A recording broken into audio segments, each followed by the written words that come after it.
Seeding status check करण्यासाठी log इनवर first click केल्यानंतर तुम्हाला हा पेज ओपन होईल, जिथे तुम्हाला फर्स्ट आधार नंबर टाईप करायचे. तुमच्या आधार कार्ड नंबरवर एक आधार नंबर असतो, ते तुम्हाला माहीतच असेल. ते टाईप केल्यानंतर इथे कॅप्चर टाईप करायचे.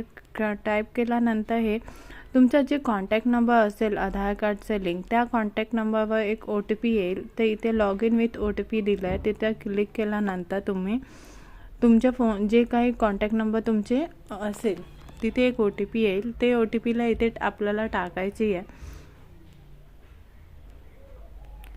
इथे टाकल्यानंतर कधी कधी काय असतं, OTP यायला टाईम जातो, तर 2-3 मिनटं तुम्हाला वेट करावं लागेल.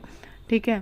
तर OTP टाकल्यानंतर इथे लॉग इन केल्यानंतर तुम्हाला एक पेज ओपन होईल. असं ह्या पेजमध्ये तुम्हाला बँक सीडिंग स्टेटसवर क्लिक करायचे आणि इथे ॲक्टिव्ह दिसला तरी तुम्हाला गव्हर्नमेंटचे पैसे भेटणार. नाही ॲक्टिव्ह